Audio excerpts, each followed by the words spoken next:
yang berikutnya, Bapak dikenal sebagai pemuka masyarakat Tapanuli Tengah ya. Sudah banyak yang meminta waktu itu Bapak supaya maju calon bupati, tapi Bapak tidak bersedia. Nah, sekarang sudah ada bupati yang baru. Sebagai tokoh yang dituakan dari Tapanuli Tengah, apa komentar Bapak tentang pemimpin yang baru sekarang ini?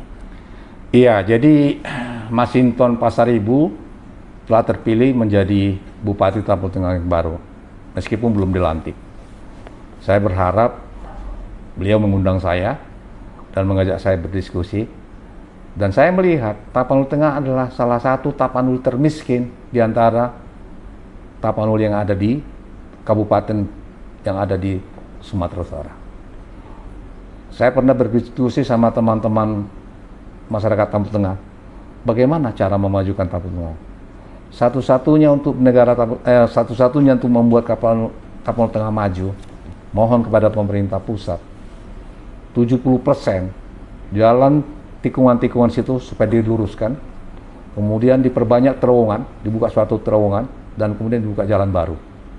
Sehingga pariwisata, kelancaran ekonomi akan meningkat. Tidak gampang memang, dan ini tugas bupati yang baru. Itu yang akan saya diskusikan dengan Mas Hinton. Dulu, saya merasa kalau saya maju jadi bupati, tentu ini akan saya perjuangkan. Untuk memperjuangkan ini tidak mudah. Dengan demikian saya berpikir, ya biarlah itu nanti yang memperjuangkan. Saya menjadi pengusaha saja, karena dalam bidang pengusaha bisnis ini, saya akan berusaha membuka lapangan kerja. Jauh lebih sama mulianya dengan bupati. Saya putuskan, saya tidak ikut jadi dalam pemilihan bupati di Tapanuli Tengah. Nah sekarang, Mas Hinton terpilih dari bupati. Saran saya kepada beliau, dia harus memperjuangkan, meluruskan sebagian besar jalan tikungan-tikungan di Sibolga, Tapteng, sehingga perekonomian akan berjalan lebih lancar.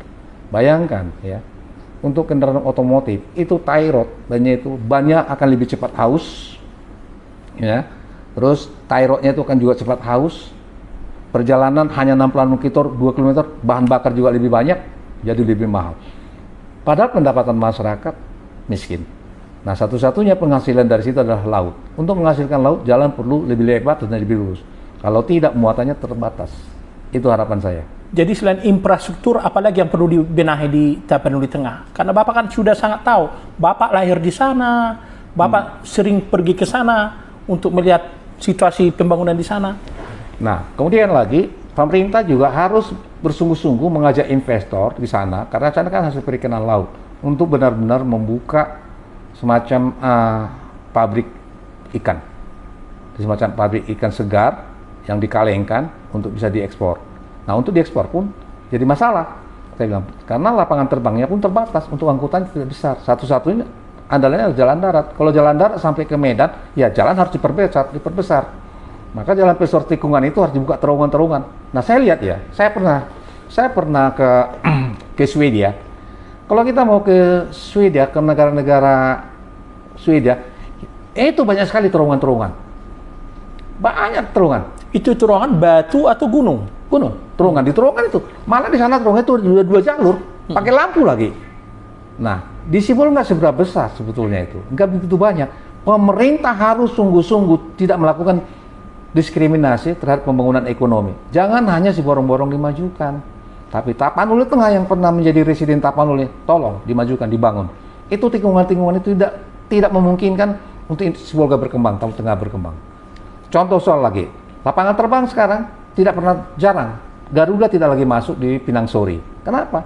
Karena penumpangnya sedikit.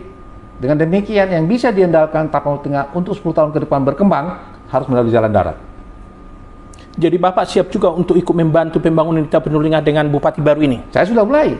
Saya akan membangun di situ kebun durian. Saya sudah usahakan kebun durian. Dan nanti karena itu kita kekurangan lahan. Kemudian lagi mau saya dianjurkan kepada pemerintah pusat, tolong sebagian besar lahan di Sibolga itu adalah hutan lindung. Tolong itu dikurangi menjadi lahan kekuatan pangan. Kembali kita mengharapkan pemerintah harus bijak mengevaluasi Tapanuli Tengah. Begitu ya. Iya. Kalau tidak salah waktu Bapak berulang tahun pada November yang lalu dan Bapak mengadakan pesta rakyat ya. Iya. Bupati terpilih sekarang waktu itu hadir. Gimana ceritanya, Pak? Iya.